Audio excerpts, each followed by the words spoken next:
ఈ రోజు national post day అన్నమాట. అంటే అక్టోబర్ 10th ఎవ్రీ ఇయర్ మనం నేషనల్ పోస్ట్ డేని సెలబ్రేట్ చేసుకుంటాం. ఇండియన్ పోస్టల్ డిపార్ట్మెంట్ చేసిన కాంట్రిబ్యూషన్స్ కి, అంటే పబ్లిక్ సర్వీస్ డెలివరీలో గానీ, లేకపోతే రూరల్ ఎంపవర్మెంట్ లో, కమ్యూనికేషన్ సిస్టమ్స్ లో ఇండియన్ పోస్టల్ డిపార్ట్మెంట్ ఏవైతే సర్వీసెస్ చేసిందో, ఏదైతే కాంట్రిబ్యూషన్స్ చేసిందో అవన్నీ గుర్తించడం కోసం మనం ఎవ్రీ ఇయర్ అక్టోబర్ 10th ఈ నేషనల్ పోస్ట్ డేని సెలబ్రేట్ చేసుకోవడం జరుగుతుంది అనమాట. అసలు ఎవరు స్టార్ట్ చేశారు ఈ పోస్టల్ డిపార్ట్మెంట్ అంటే, మనకి 1774 లోనే వారెన్ హాస్టింగ్స్ ఈ ఆర్గనైజ్డ్ పోస్టల్ సిస్టమ్ తీసుకొచ్చారనమాట. అప్పట్లో వాళ్ళు ఇన్ఫర్మేషన్ ని ఒక ప్లేస్ నుంచి ఇంకో ప్లేస్ కి ట్రాన్స్మిట్ చేయడం కోసం, అంటే వాళ్ళ అవసరాల కోసం ఈ పోస్టల్ సర్వీసెస్ ని స్టార్ట్ చేయడం జరిగింది. అయితే 1854 లో lord Dalhousie Indian postal act కింద ఈ ఇండియా పోస్ట్ డిపార్ట్మెంట్ ని అఫీషియల్ గా స్టార్ట్ చేశారనమాట. సో మనకి అఫీషియల్ గా పోస్టల్ సర్వీసెస్ ఎప్పుడు స్టార్ట్ అయ్యాయి, పోస్టల్ డిపార్ట్మెంట్ ఎప్పుడు స్టార్ట్ అయింది అని అడిగితే అది 1854 లో త్రూ బ్రిటిష్ గవర్నమెంట్ ఇప్పుడే మనకి స్టార్ట్ అయింది అని చెప్పుకోవచ్చు. అంటే 150 years అయ్యింది మనకి ఇప్పటికీ పోస్టల్ సర్వీసెస్ స్టార్ట్ అయ్యి. సో అక్టోబర్ 9th రోజు మనం వరల్డ్ పోస్ట్ డేని సెలబ్రేట్ చేసుకుంటున్నాం అనమాట.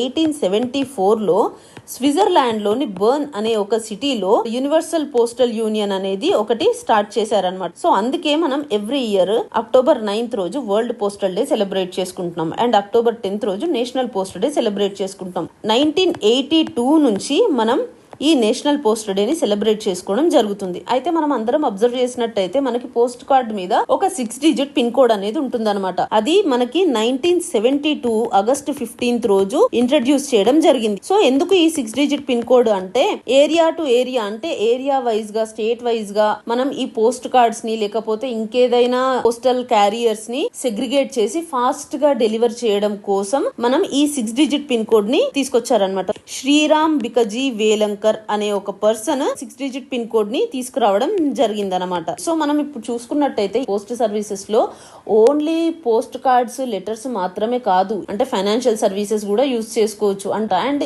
ఈ ఇండియన్ పోస్టల్ డిపార్ట్మెంట్ ద్వారా సుకన్య సమృద్ధి అకౌంట్, కిసాన్ అకౌంట్స్, ఇలా చాలా స్కీమ్స్, చాలా అకౌంట్స్ కూడా ఇప్పుడు ఇండియన్ పోస్టల్ డిపార్ట్మెంట్ కి లింక్ అయి ఉన్నాయన్నమాట. So India one of the largest networks అన్నమాట పోస్టల్ సర్వీసెస్ లో. అంటే మన దగ్గర నియర్లీ 1.5 lakh పోస్ట్ ఆఫీసెస్ ఉన్నాయి. అంటే 90% ఆఫ్ ద పోస్ట్ ఆఫీసెస్ మనకి రూరల్ ఇండియాలోనే ఉన్నాయన్నమాట. ఇది మన postal department and postal services గురించి. అండ్ మనకి ఇండియాలో చూసుకున్నట్టయితే 9 పోస్టల్ జోన్స్ ఉన్నాయి. అంటే కొన్ని స్టేట్స్ ని ఒక్కొక్క పోస్టల్ జోన్ కింద డివైడ్ చేశారనమాట. అండ్ మన ఆంధ్రప్రదేశ్ అండ్ తెలంగాణ జోన్ 5 కిందికి వస్తుంది. 9 పోస్టల్ జోన్ తో పాటు 23 పోస్టల్ సర్కిల్స్ ఉన్నాయి మన దగ్గర ఇండియాలో. సో ఇది మన ఇండియన్ పోస్టల్ డిపార్ట్మెంట్ గురించిన ఇన్ఫర్మేషన్.